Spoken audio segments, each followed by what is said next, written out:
you've got to vote for our side. I have to tell you, there's plenty of blame to go around. We all agree there's plenty of blame to go around. There's Washington, there's Wall Street, but all of us know who really is to blame here. It's got to be Jim Cramer. Listen, I'm willing to blame everybody. I'm even willing to blame that bachelor guy. Everybody deserves it. It takes a village to create this problem. Or to let me put it another way, I'm going to quote Pogo, who said, "We have met the enemy and he is us." Every one of us bears some responsibility for what went on here, but I'm going to tell you today why it's Wall Street that is primarily responsible. First of all, it's a bit of a false distinction between Wall Street and Washington. And one of the things I'm going to talk about today is how inextricably they are linked. We talk about Fannie and Freddie. Those were public corporations, after all. They were a little bit the worst of both worlds, a little bit of a duck-billed platypus because they had a little government edge there. But those were public corporations with boards of directors, and they behaved like public corporations. They behaved badly.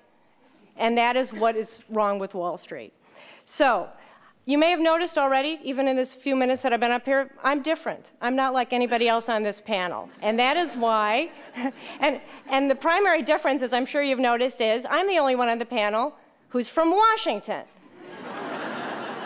I have to say, none of these people know anything about Washington except some addresses. That's all we know. He's got a GPS, is all he's got.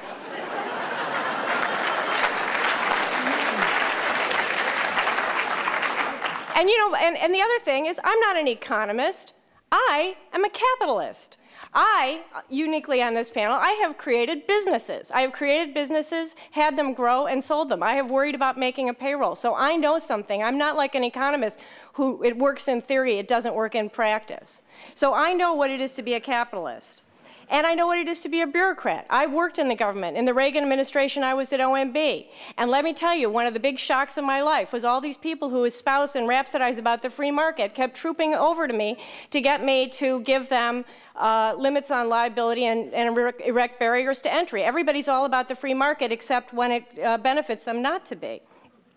So I'm going to tell you the three things that Wall Street did that are unforgivable and that really weigh the balance in favor of their responsibility. What is the one thing we want from Wall Street? We want just one thing. We want them to be able to do math, right? The math was wrong. Their math was bad. They put too much reliance on something called the Gaussian-Coppola formula. Yes, the Gaussian-Coppola formula is at the heart of what created the derivative securities, the credit default swaps. They all relied on it. They all got on one leaky little boat. They didn't take out their slide rules. They didn't do the math. So they relied on bad statistics. They left out one big variable. Yes, they heard music, but what dance were they doing? They heard music for the minuet. They were doing the boogie, okay? And what is the address of all of those firms? I believe it's on Wall Street. Second thing, bad incentives. They were getting paid based on the quantity of transactions, not the quality of transactions. Now, it doesn't take a rocket scientist to figure out that's going to have a very bad result. Look at what we've seen about the pay just in the last couple of days. Look at the New York Post with this headline today, AIG is a PIG. These people were getting paid regardless of what happened. You heard about Anthony Mazzillo, $600 million as he took the stock down 78% and took the economy down with it. Fold. Didn't have to give any of it back. I testified with Fold before Congress in Washington when they called him into account. And he said, up until last year, the performance was pretty good. So he should be allowed to keep all that money. Only 13% of companies on Wall Street have clawbacks, meaning they have to give back the money when the numbers that were reported they got their bonuses on turn out to be wrong. That is on Wall Street. What are they doing now? Watch them carefully. They are repricing their options. That is disgusting. And that is Wall Street. Okay, next, terrible oversight as shareholders. Yes, the shareholders should have done more. Guess who the big shareholders are? Yeah, they're on Wall Street. Who was it that was voting in favor of these insane pay packages? Well, look at the firms on Wall Street. They're the big shareholders. They're managing all that money. They are enablers for the addiction of bad pay packages on Wall Street. And yeah, Washington behaved badly. Washington behaved very badly. Do you think the fact that from 1998 to 2008, over $600 million was spent on lobbying to get rid of regulations like Glass-Steagall, to get rid of capital requirements on banks?